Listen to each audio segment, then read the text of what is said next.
तेजस्विनावधीतमस्तु मा विद्विषावहै।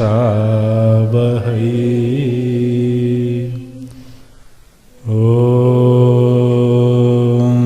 शान्ति शान्ति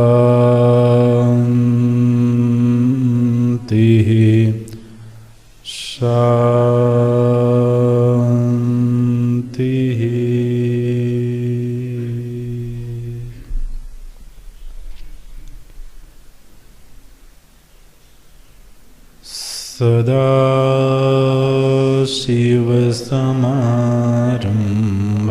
सदाशिवसमारम्भाम् शङ्कराचार्यमध्यमाम्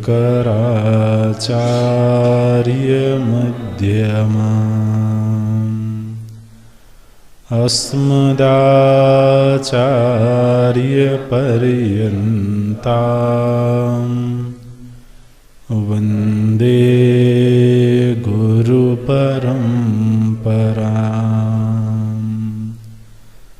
शङ्करं शङ्कराचार्यं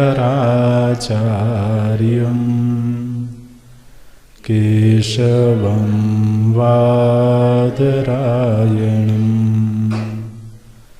सूत्रभाष्यकृतौ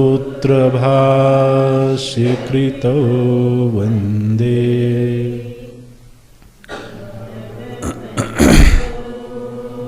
पुनः पुनः भगवन्तौ पुनः पुनः।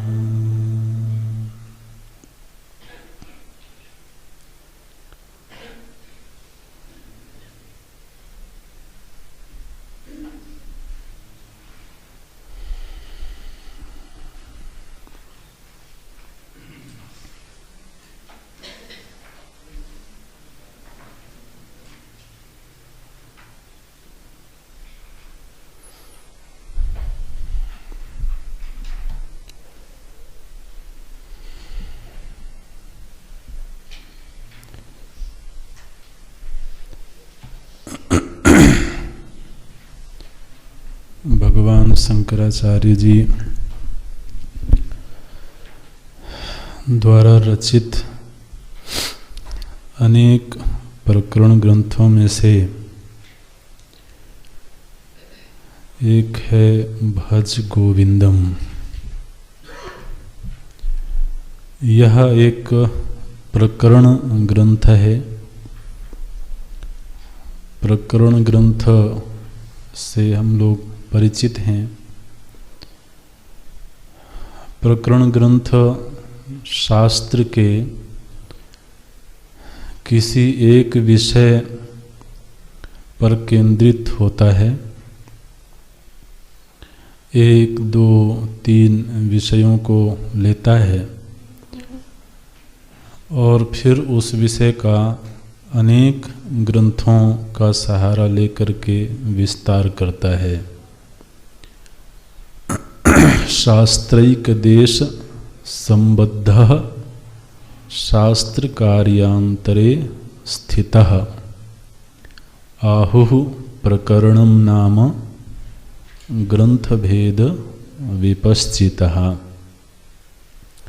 प्रकरण ग्रंथ क्या है? तो विद्वानों ने कहा कि जो शास्त्र के एक देश से संबंधित हो और शास्त्र के उस विषय का विस्तार करने के लिए अनेक शास्त्रों का आलंबन लेकर के उसका विस्तार करता है। प्रकरण ग्रंथों की जो उपयोगिता है वो मुख्य रूप से शास्त्र में प्रवेश दिलाने के लिए है। तो प्रकरण ग्रंथ अनेक प्रकार के होते हैं, ये चर्चा भी हुई है। एक होता है प्रवेशिका के रूप में वस्तु निर्देशात्मक, मननात्मक और कुछ अत्यंत प्रौढ़ प्रकरण ग्रंथ भी होते हैं। तो भगवान भाष्यकार द्वारा लगभग 70 के आसपास प्रकरण ग्रंथ लिखे गए हैं और पूरे मानव जाति के लिए ये उनका एक अत्यंत अद्भुत योगदान है। इन प्रकरण ग्रंथों की पृष्ठभूमि के बिना सीधे उपनिषद में प्रवेश मिलता नहीं है। और प्रकरण ग्रंथों में हम जो विषय पढ़ते हैं वो जरूरी नहीं है कि उपनिषदों में एक ही जगह उपलब्ध हों। इसलिए आचार्यों की ये महिमा है कि वो अलग अलग उपनिषदों के अलग अलग शास्त्रों के विषयों को एक जगह संग्रहित करके और उस पर अपना चिंतन प्रस्तुत करते हैं। जैसे हम लोगों ने अभी अभी दृग्दृश्य विवेक का श्रवण किया, इसमें जिस तरह से विषय का विस्तार किया गया, निश्चित रूप से उन विचारों का जो मूल है वो उपनिषदों में है, लेकिन किसी भी उपनिषद में क्रमबद्ध तरीके से विषय का विस्तार नहीं होता है। कहीं कहीं पर सांकेतिक रूप में ही कोई बात कह दी जाती है और फिर आचार्य उस पर मनन करके, चिंतन करके, अपनी अनुभूति के आधार पर तो ग्रंथ लेखन करते हैं। ये जो भज गोविंदम नाम का ग्रंथ है, इसमें 31 श्लोक हैं। बड़ा प्रचलित ग्रंथ है ये। मुख्य रूप से वेदांत का ग्रंथ है। लोग कहते हैं कि भक्ति का ग्रंथ है, असल में ये वेदांत का ग्रंथ है। और इस ग्रंथ की जो विषय वस्तु है वो हमारा व्यावहारिक जीवन है। इसमें कोई तत्व चिंतन नहीं है, कोई पंच महाभूत आदि का वर्णन नहीं है, जीव का कोई विशेष वर्णन नहीं है। हमारा जो बिल्कुल अत्यंत स्थूल और व्यावहारिक जीवन है, उस जीवन के प्रति हमारा दृष्टिकोण क्या होना चाहिए, संबंधों को लेकर के, अपने आसपास की परिस्थितियों को लेकर के, अपने भविष्य को लेकर के हमारा दृष्टिकोण क्या हो। क्योंकि हम सभी के जीवन की एक सच्चाई ये है कि हमारा जो भी व्यवहार है वो हमारी मान्यताओं के अनुसार ही होता है। हम सभी के सामने एक परिस्थिति होती है, उस परिस्थिति के अनुसार हम प्रतिक्रिया करते हैं, रिस्पॉन्ड करते हैं, और वो जो हमारी रिस्पॉन्डिंग होती है वो हमारी मान्यताओं के आधार पर होती है।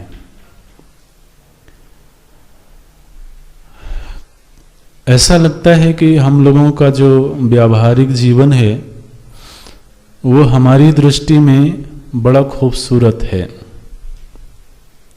बड़ा परिमार्जित है। माने ऐसा किसी को भी नहीं लगता है। ये भी सृष्टिकर्ता की बड़ी विचित्र सी लीला है, विचित्र सी योजना है कि किसी भी व्यक्ति को ऐसा नहीं मालूम पड़ता कि मेरा जो व्यवहार है वो त्रुटिपूर्ण है, या मेरी जो वाणी है वो कर्कश है। पता नहीं क्या भगवान की योजना है। किसी ने विनोद में एक बात कही, बोले व्यक्ति जब गर्भ में होता है, अपने माता की गर्भ में होता है, तो वहाँ भगवान उसके सामने प्रकट होते हैं और उससे कहते हैं, देखो मैंने तुम्हें बनाया है और तुम मेरी बनाई हुई मास्टरपीस हो। इस दुनिया में तुम्हारे जैसा खूबसूरत मैंने किसी को नहीं बनाया। और ये हर जीव को बोलते हैं। और बातें तो और भी बहुत सारी बोलते हैं वो, लेकिन ये बात उसको याद रह जाती है। भागवत जी में तो जीव जब गर्भस्थ होता है तो उस समय उसको उपदेश मिलता है, ये वर्णन आता है, तुम्हें किस लिए जन्म दिया जा रहा है, धरती पर जाकर के क्या करना है, वो सारी एक योजना बताई जाती है। लेकिन हम बड़े भुलक्कड़ हैं, वो सब भूल जाते हैं। ये बात हमको नहीं भूलती है। इसलिए जन्म लेने के बाद हम ताउम्र इस बात पर भरोसा करते रहते हैं कि मेरे जितना खूबसूरत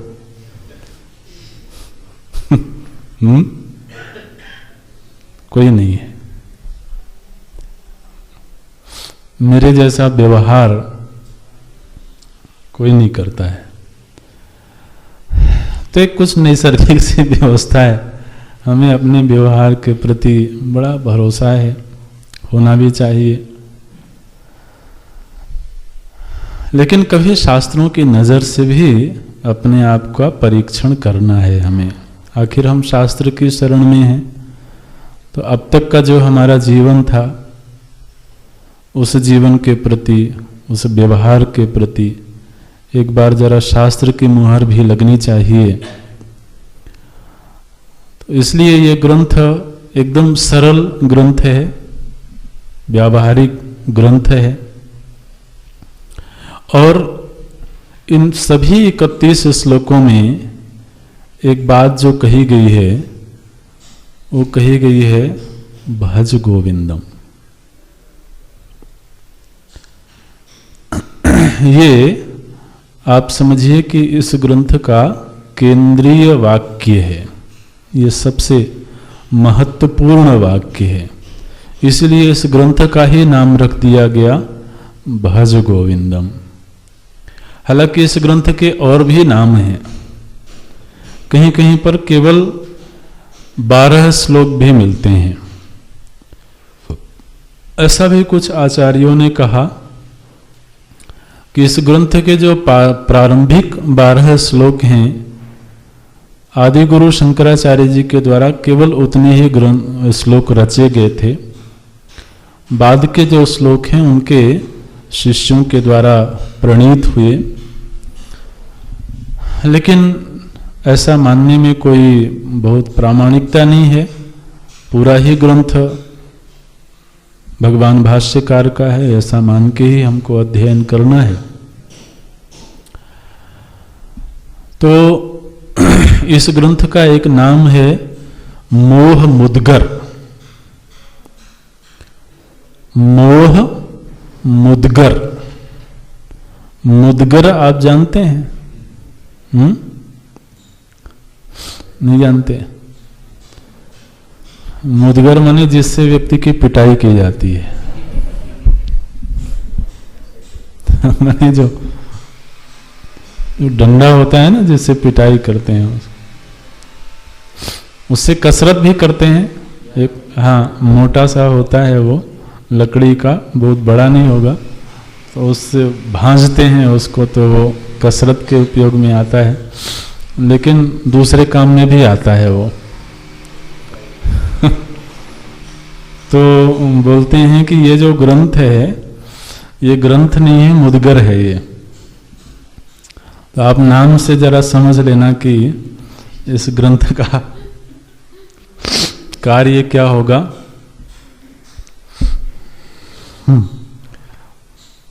मुदगर के संदर्भ में हमको एक प्रसंग याद आ गया। एक जगह है, एक गांव में हम गए, वहां पर कोई एक सिद्ध पुरुष थे, ऐसा लोग कहते हैं। तो वो प्रेत बाधा दूर करते थे। इस समाज में ये प्रेत बाधा होती है ना, तो उनके यहाँ पर माने वो एक विशेष दिन होता था, पूर्णिमा के दिन, तो उनके अंदर वो जो शक्ति थी वो उसका आवेश हो जाता था, और फिर वो तो जो भी प्रेत बाधा से संबंधित वो बीमार लोग उनके आसपास होते थे, तो वो बाधा दूर करते थे।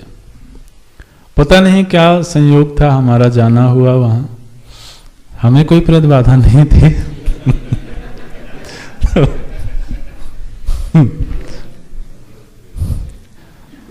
किसी निमित्त से जाना हुआ, हमने देखा कि महाराज उन्होंने एक चबूतरा बनाया हुआ है, और वो स्नान आदि करके पवित्र हो करके उस चबूतरे के ऊपर बैठ जाएं, और उसके बाद फिर पता नहीं क्या तंत्र मंत्र कुछ कुछ पढ़ें, और थोड़ी देर में उस शक्ति का आवेश हो जाए।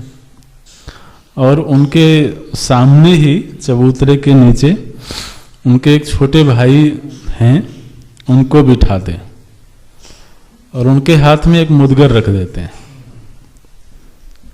जो उनके भाई साहब थे, उनका काम होता था मुदगर चलाने का। तो पूरा प्रसंग बताने की जरूरत नहीं है। तो वहाँ जो भी प्रेत बाधा वाले लोग आते, वो एक सामने एक जगह थी, वहाँ पर बिठा देते और आवाहन करते, तो हमारा जो प्रेत सवार हो जाता उनके ऊपर। जिस व्यक्ति को भी वो प्रेत बाधा थी, तो उसका ऐसे ही हाव भाव होता, और फिर वो चिल्लाने लगता।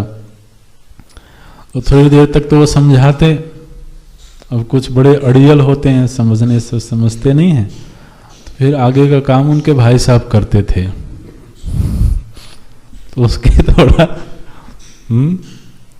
वो शरीर सेवा करते थे, पिटाई पिटाई करके, तो वो फिर वो बोलने लगता था। तो ये हमने प्रत्यक्ष देखा अपनी आंखों से। और उस दिन चूंकि पूर्णिमा का दिन था, कई लोग थे वहाँ, तो इस तरह से वो करते थे। तो अभी क्या हुआ है कि वो जिनको प्रेत बाधा है, उनको उनके विषय में सुन करके तो हमें मजा आ गया, लेकिन सच्चाई ये है कि हम सभी किसी न किसी बाधा से ग्रसित हैं।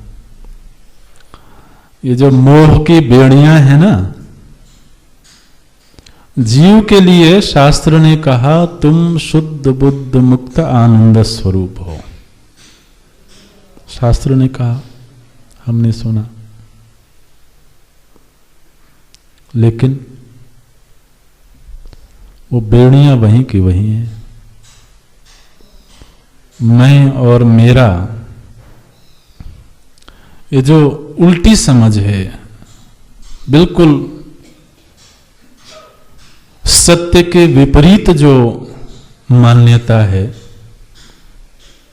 हम सभी उस मान्यता के गुलाम हैं। हमें ऐसा लगता है कि हम बड़े समझदार हैं। ये कैसी समझदारी है जो सत्य के विपरीत हो? अगर तो शास्त्र ये कहता है और हमारा मन स्वीकार भी करता है, तो फिर अब अड़चन कहां है? शास्त्र भी कहता है, हमारे सभी श्रद्धेय आचार्य भी कहते हैं, और मेरी बुद्धि भी उस सत्य को स्वीकार करती है।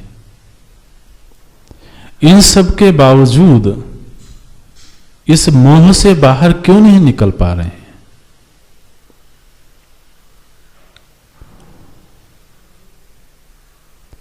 अब और क्या उपाय बचा है? शास्त्र अध्ययन के बाद भी, बुद्धि के द्वारा स्वीकृत हो जाने के बाद भी, अगर हमारे अंदर वही आकर्षण, वही लोभ, वही वासनाएं जीवंत हैं,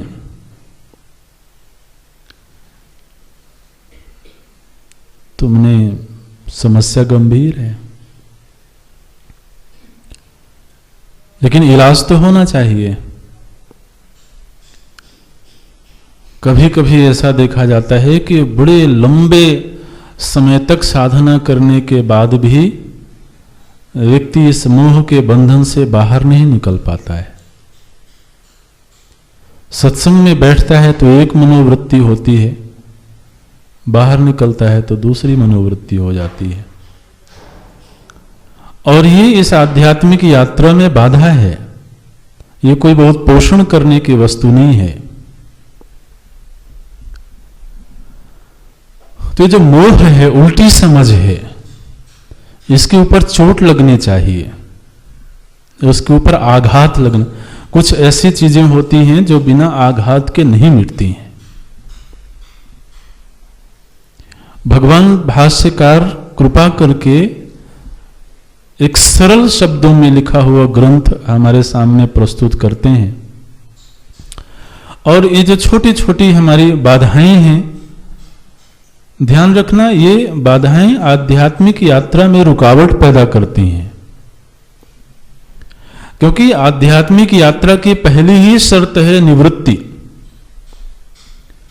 जब तक बाह्य से निवृत्ति नहीं होगी, तब तक अंतरतम में प्रवृत्ति नहीं होगी। माने व्यक्ति एक ही साथ दो रास्तों पर नहीं चल सकता है। कोई अगर कोशिश भी करे तो लोग उसको बड़ा हास्यास्पद, लोग कहते हैं ना कि इसने दो नावों में पैर रख रखा है। पैर दो हैं लेकिन वो चलेंगे एक ही रास्ते पर। तो एक तरफ हमें अपने व्यावहारिक संबंधों को संभाले रखने की भी चिंता हो, अपनी व्यावहारिक यश आदि की भी चिंता हो, और हम अंतर्मुखी होकर के अंतर यात्रा भी करें, ये संभव नहीं है। सारे ही शास्त्रों ने ये बात कही कि इस यात्रा पर चलने के लिए व्यक्ति को बाह्य विषयों से निवृत्ति लेनी होगी। ये कोई केवल कहने के लिए बात नहीं कही गई है, यही सत्य है। लेकिन वो बेड़ियां हैं जो जल्दी से छूटती नहीं, खुलती नहीं है। तो आदमी जैसे बाहर निकलता है तो वही चिंताएं, वही वासनाएं, फिर मैं ऐसा करूंगा, वैसा करूंगा, इतना बड़ा आश्रम बनेगा, इतने लोग होंगे आसपास, कथा होगी। मैंने ये आपके लिए बोल रहे हैं, बाकी के सबके लिए अलग अलग होगा।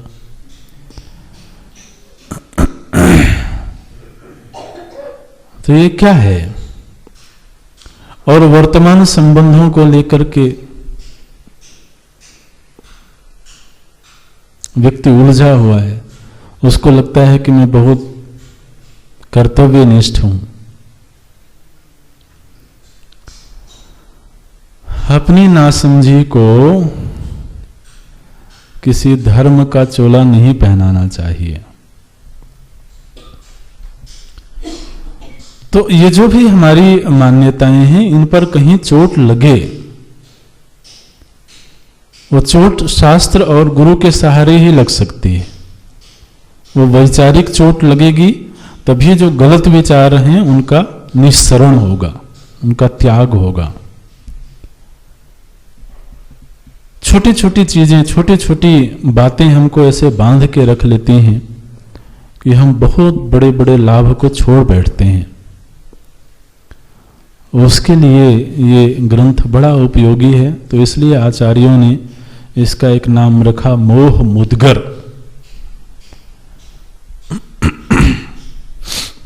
कहीं कहीं पर इसका नाम मिलता है चरपट मंजरिका। चरपट मंजरिका, बोले ये सारे मोह को चौपट कर देती है।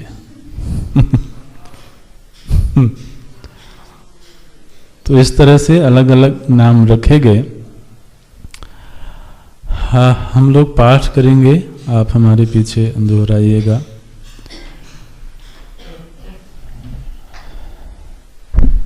भज गोविंदम भज गोविंदम भज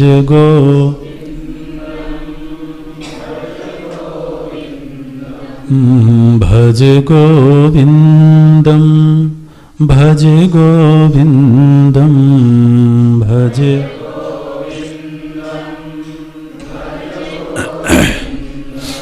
गोविंदम भज मूढ़मते भज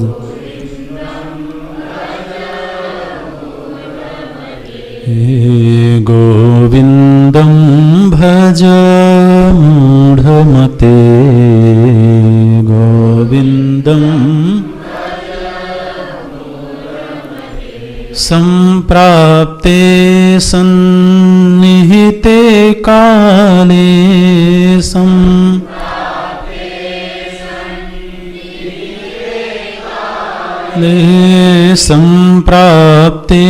सन्निहिते काले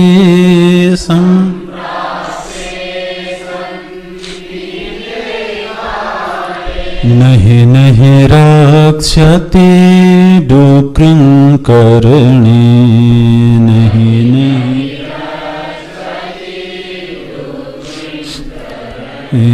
भज गोविंदम भज गोविंदम गोविंदम भज मूढ़मते भज भज गोविंदम गोविंदम भज संप्राप्ते सन्निहिते काले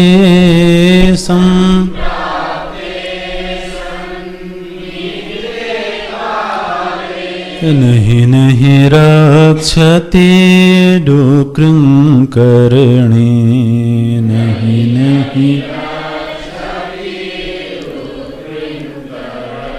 भज गोविंदम भज गोविंदम गोविंदम भज मूढ़मते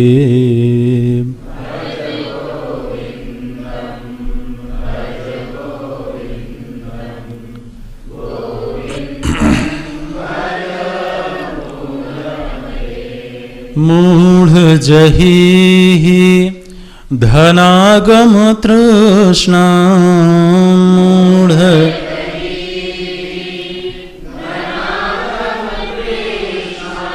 कुरु सद्बुद्धिं मनसि वितृष्णा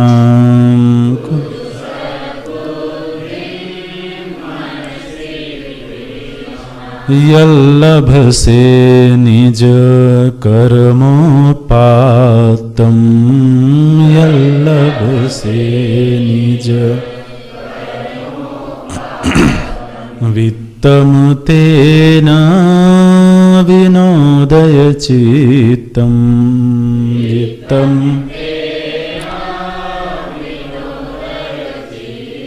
भज गोविंदम भज गोविंदम गोविंदम भज मूढ़मते भज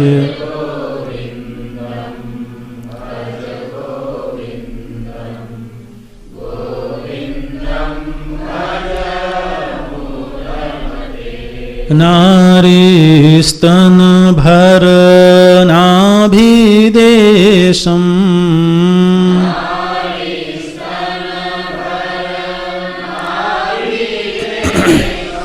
दृष्ट्वा मागामोहावेशं दृष्ट्वा मागा एतन्मांसवसादिविकारम् एतन्मांसव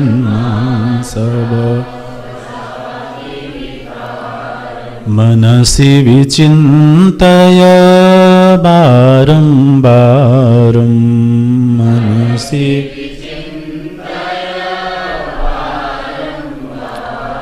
भज गोविंदम भज गोविंदम गोविंदम भज मूढ़मते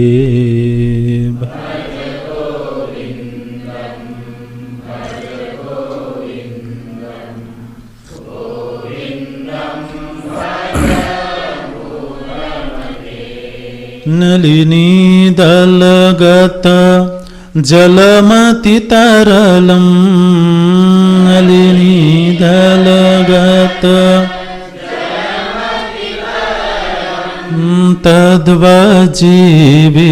तद्वज्जीवितमतिशय चपलम तद्वज्जीवित विधि व्याध्यभिमानग्रस्तं विधि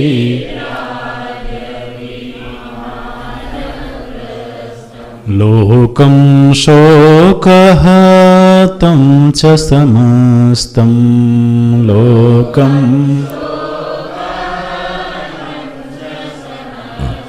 भज गोविंदम भज गोविंदम गोविंदम भज मूढ़मते भज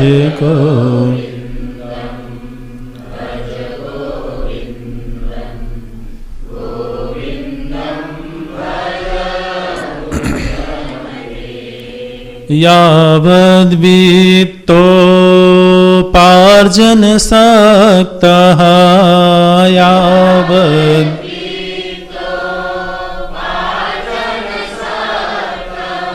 तावन्निज परिवारो रक्तः तावन्निज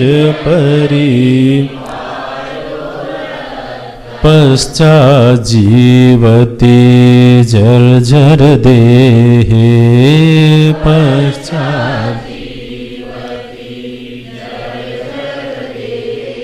वार्तां कोऽपि न पृच्छति गेहे वार्तां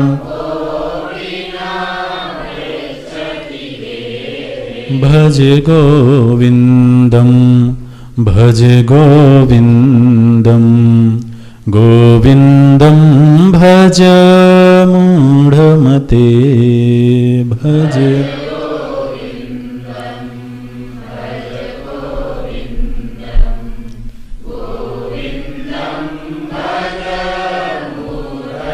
ते भज गोविंदम भज गोविंदम गोविंदम भज मूढ़मते भज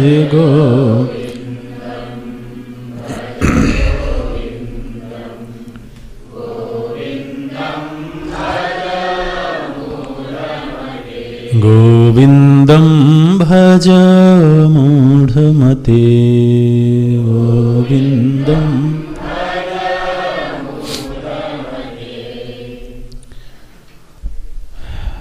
इसमें मंगलाचरण इतना ही है, भज गोविंदम। यहाँ पर एक बड़ा अद्भुत रूप देखने को मिलता है शास्त्र का, जहाँ पर आचार्य सीधे आदेश देते हैं। प्रायः हम विधिलिंग में उपदेश सुनते हैं, ऐसा करना चाहिए, ऐसा नहीं करना चाहिए, तो आदेशात्मक भाषा का प्रयोग कम किया जाता है। लेकिन नहीं किया जाता ऐसी बात नहीं है। जहां पर अत्यंत अंतरंगता हो, जहां पर आत्मीयता हो, वहां पर आदेशात्मक भाषा का भी प्रयोग होता है।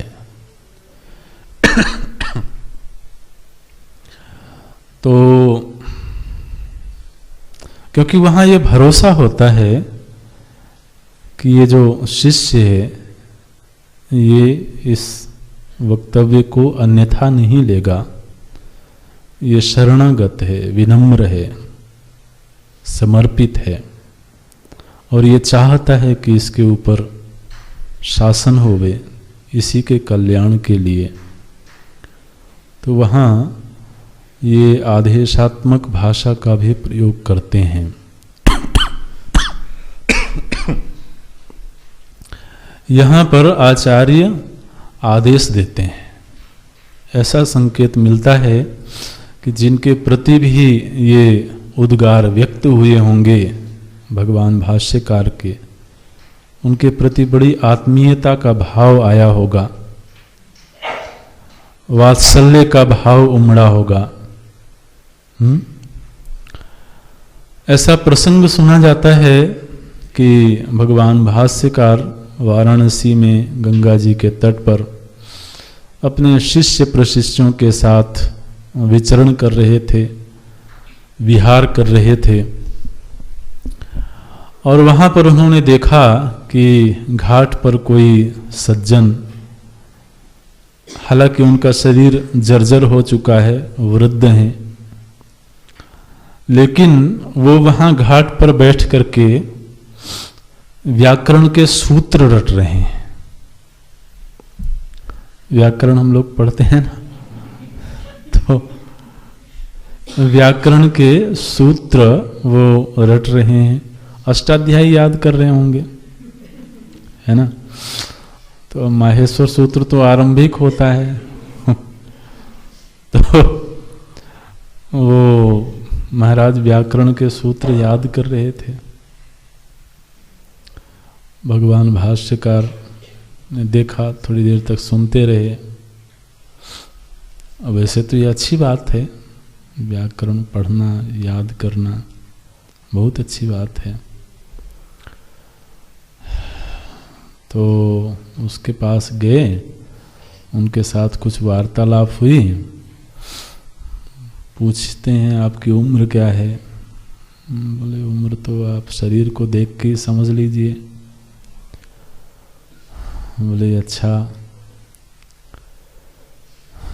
तो अभी आप व्याकरण क्यों पढ़ रहे हो?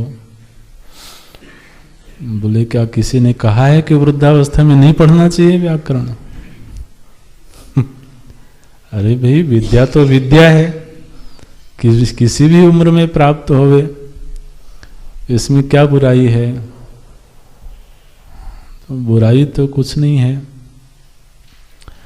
लेकिन व्याकरण पढ़ने का प्रयोजन क्या है? बोले व्याकरण पढ़ने का प्रयोजन है शास्त्र पढ़ना, है ना। व्याकरण का क्या प्रयोजन है? अब अगर आप कॉलेज यूनिवर्सिटी में पढ़ेंगे तो शायद डिग्री वगैरह पाना प्रयोजन होगा, है ना। लेकिन व्याकरण जो विद्या है ये वेद का अंग है, वेदांग है ना। हम लोगों ने पहले देखा है। तो 6 अंगों में से एक अंग है व्याकरण, वेद रूपी जो पुरुष है उसके 6 अंग हैं जिनको वेदांग बोलते हैं। वेद अंग, वेदांग। तो 6 अंग होते हैं, शिक्षा, कल्प, व्याकरण, निरुक्त, छंद, ज्योतिष। तो इन 6 अंगों में से एक है व्याकरण। अंग का जो कार्य है वो है अंगी का पोषण करना, ठीक है ना। अंग का केवल इतनी ही सार्थकता है, उसका प्रयोजन इतना ही है कि वो अपने अंगी का पोषण करे। तो व्याकरण जो वेद का अंग है, इस व्याकरण विद्या का प्रयोजन फिर क्या हुआ? वेद पुरुष का पोषण करना है ना, वेद पुरुष की सेवा करना। वेद पुरुष की सेवा कैसे करेगा व्याकरण? तो बोले कि जब व्याकरण का अच्छा अध्ययन हो जाएगा तो उससे वेद के जो वाक्य हैं वो समझ में आने लगेंगे, है ना। उन ऋचाओं में जो अर्थ सन्निहित है उस अर्थ का निष्कर्षण करना, उस अर्थ को प्राप्त करना आसान हो जाएगा व्याकरण का ज्ञान होने से। तो व्याकरण के ज्ञान का आध्यात्मिक दृष्टि से केवल इतना प्रयोजन है कि हमारा जो पठितव्य ग्रंथ है, जो आधारभूत ग्रंथ है, जिस ग्रंथ के सहारे हमें आध्यात्मिक यात्रा करना है, उस ग्रंथ के रहस्यों का अनावरण हो जाए, उसके पद का अर्थ मालूम हो जाए, पदार्थ मालूम हो जाए और फिर वाक्यार्थ मालूम हो जाए। क्योंकि जो वाक्यार्थ है वेदांत में वही मोक्ष के लिए प्रमाण है, ठीक है।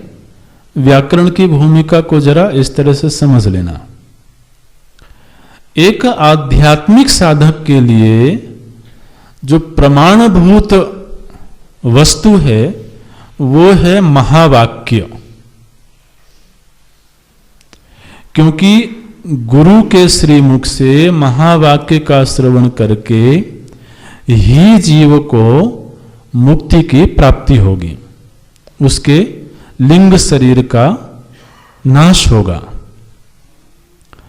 तो जो वेद का महावाक्य है उस महावाक्य के अर्थ को प्राप्त करने के लिए, क्योंकि वाक्य तो हमने कर्ण इंद्रिय से सुन लिया,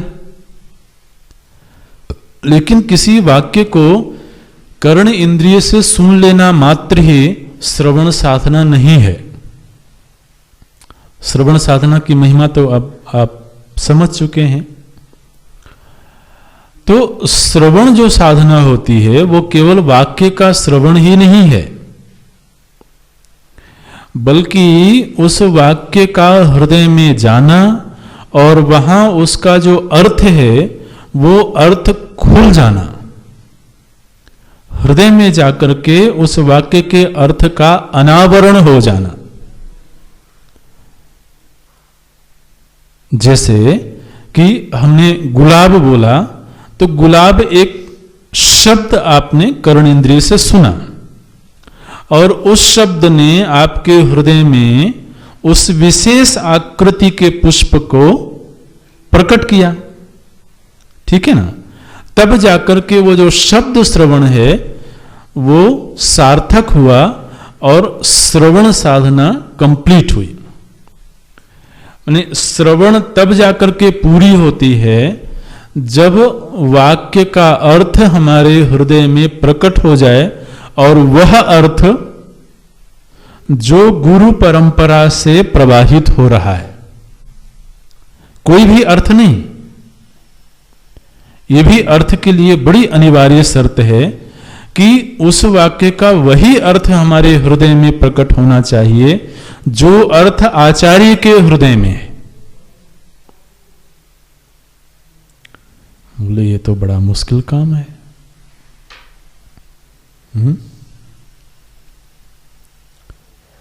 मुश्किल काम करने के लिए तो बैठे हैं।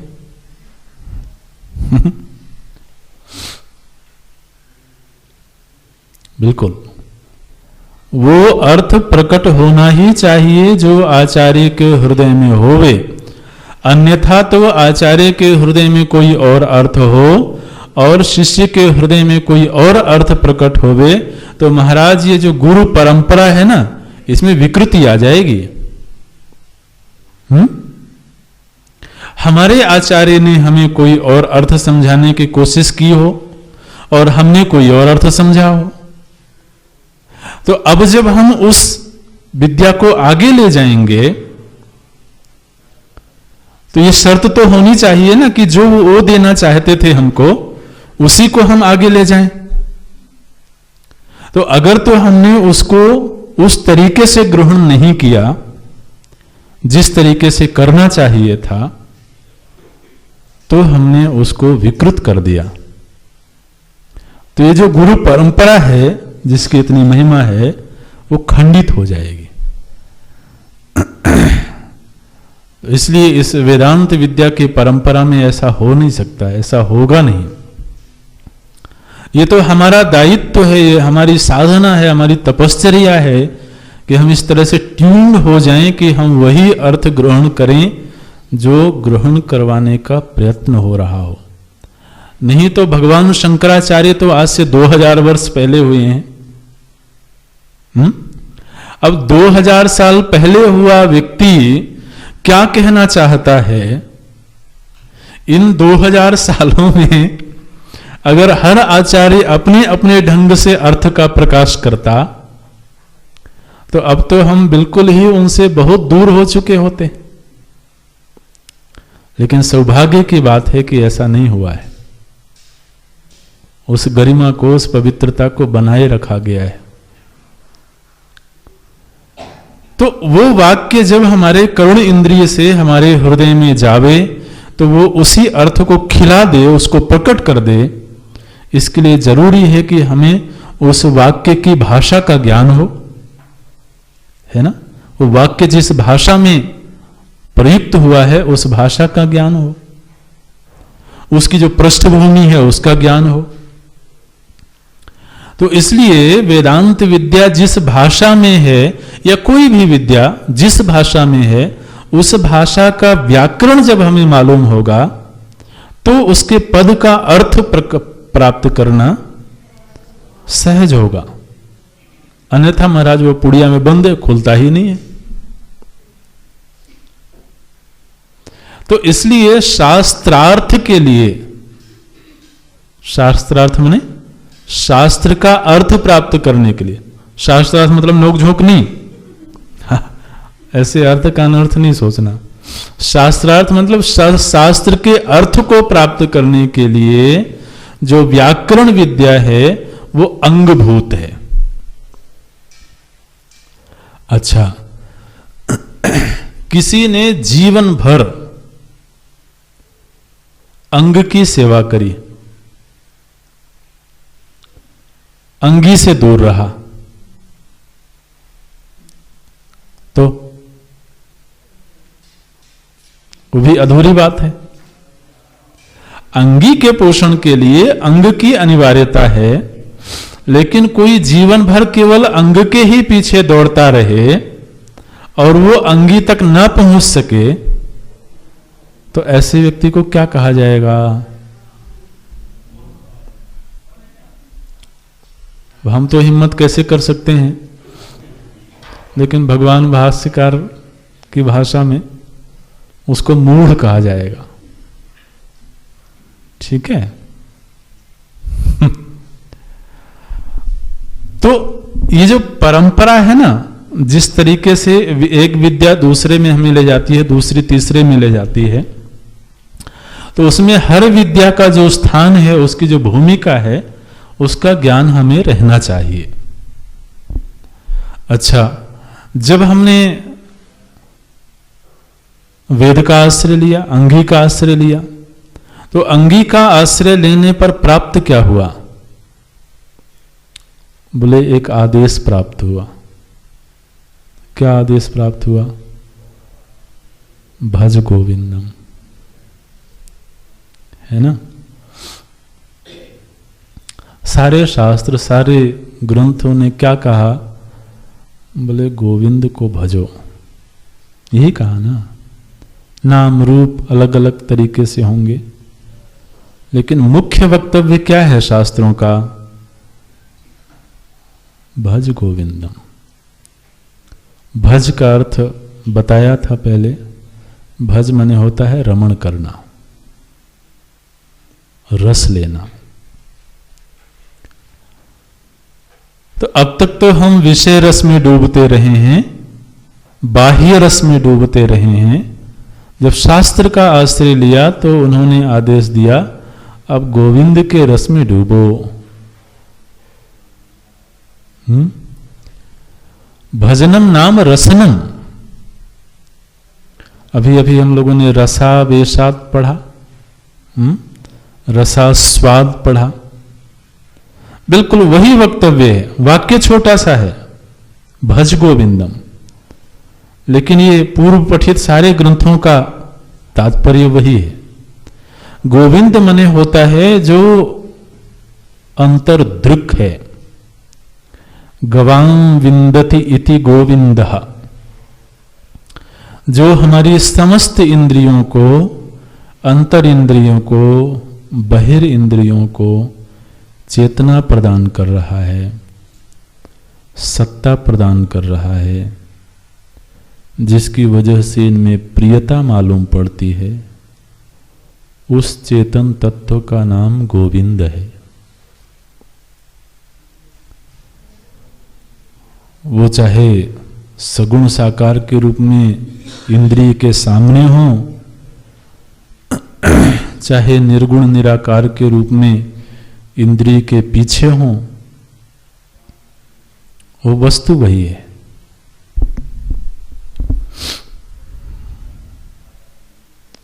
ये जो उस तत्व का सगुण साकार रूप है और निर्गुण निराकार रूप है, इसमें केवल स्थान भेद है।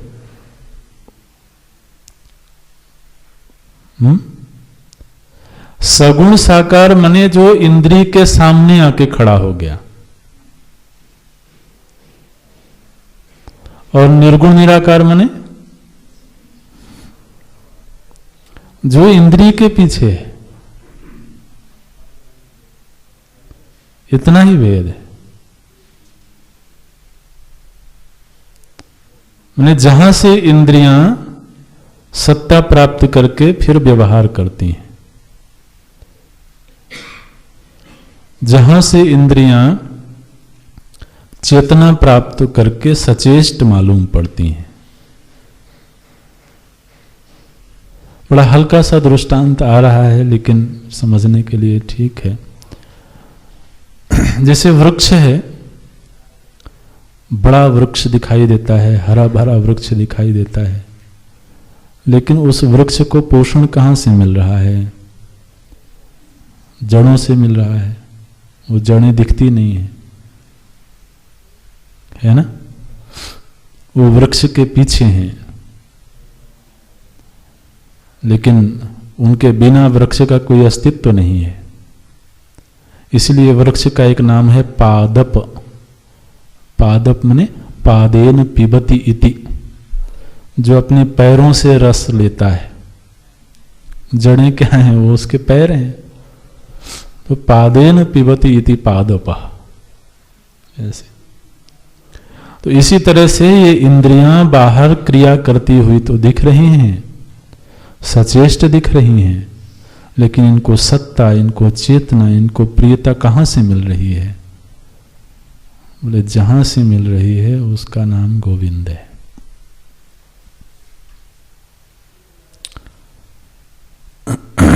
ध्रुव महाराज इसी रूप में भगवान की स्तुति करते हैं।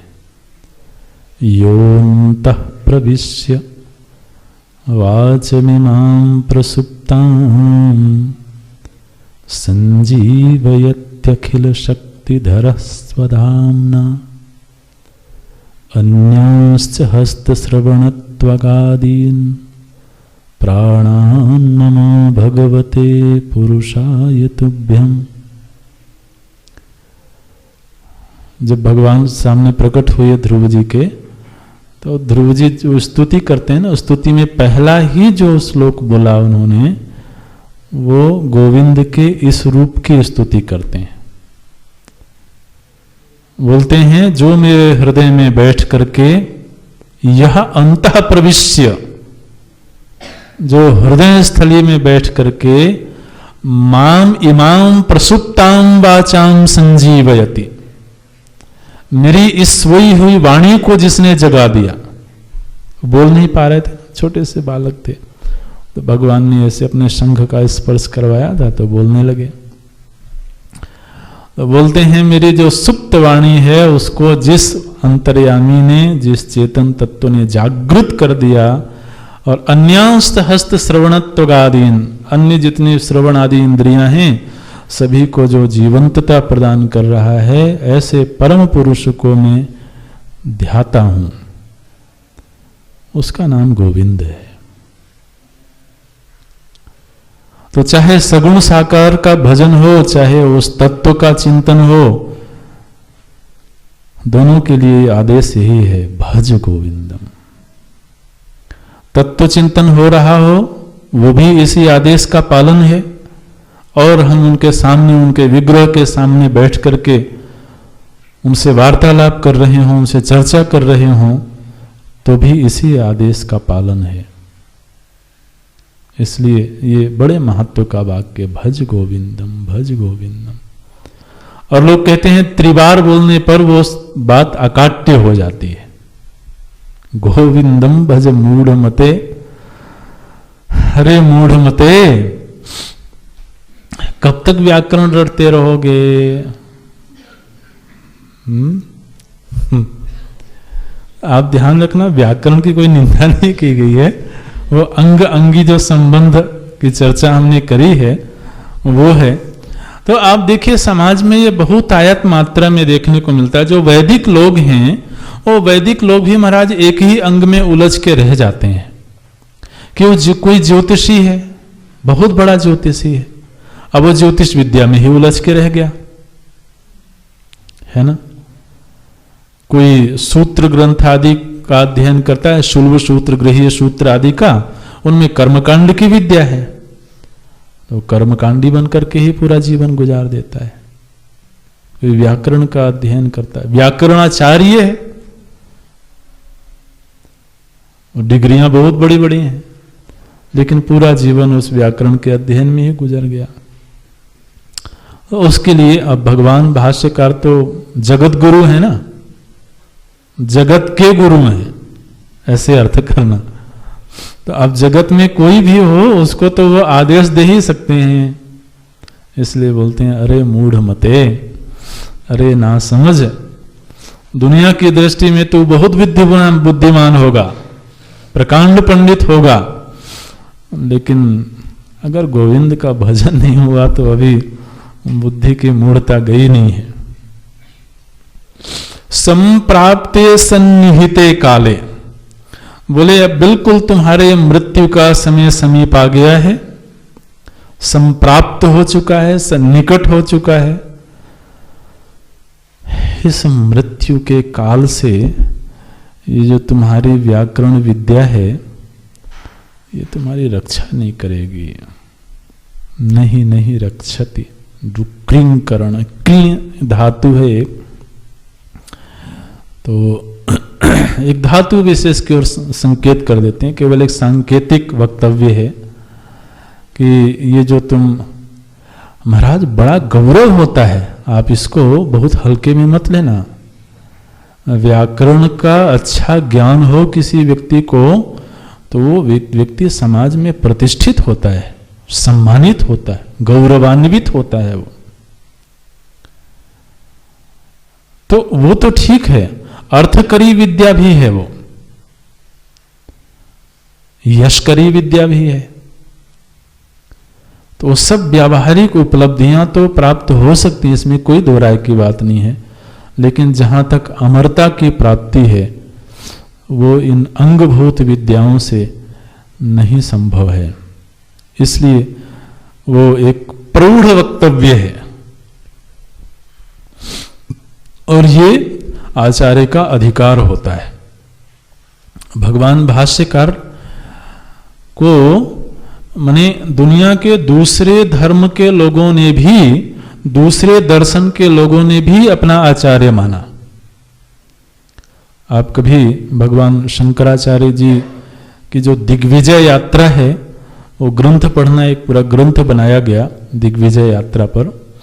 तो उसमें किसी भी आचार्य को जगत गुरु की उपाधि तब मिलती है जब वो जिस विद्या के आचार्य हैं उस विद्या के विद्वान तो उनको अपना आचार्य माने ही, बल्कि जो दूसरे दर्शन के आचार्य हैं, जैसे जो न्याय दर्शन है, जो सांख्य दर्शन है, योग दर्शन है, इन दर्शनों के भी जो आचार्य हैं, जो विद्वान हैं, जब उनको अपना परम आचार्य स्वीकार करें कि ये भगवान शंकराचार्य जब योग विद्या पर बोलेंगे तो योग का जो चरम अर्थ है वो बताएंगे, तब जाकर के किसी को ये जगत गुरु की उपाधि प्राप्त होती है।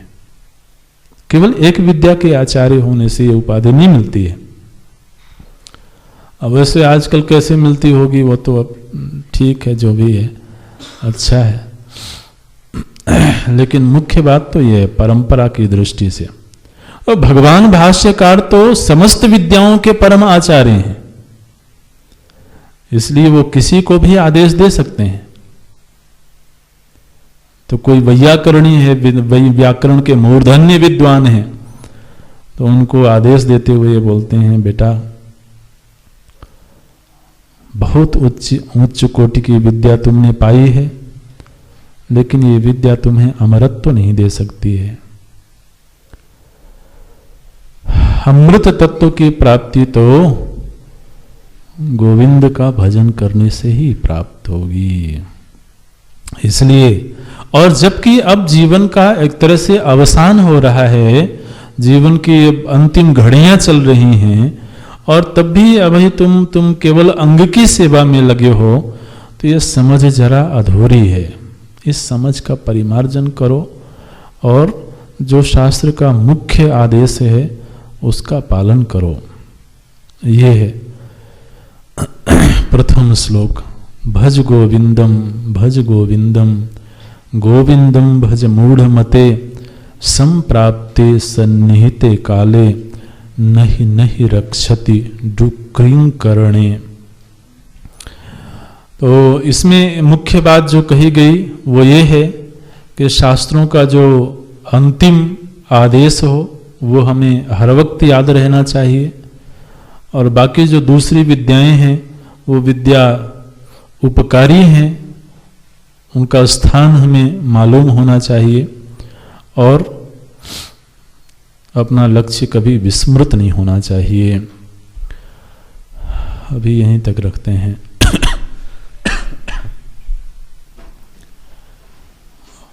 ओम पूर्णमदः पूर्णमिदं पूर्णात् पूर्णमुदच्यते पूर्णस्य पूर्णमादाय पूर्णमेवावशिष्यते। ओम शांति शांति शांति। हरि ओम। श्री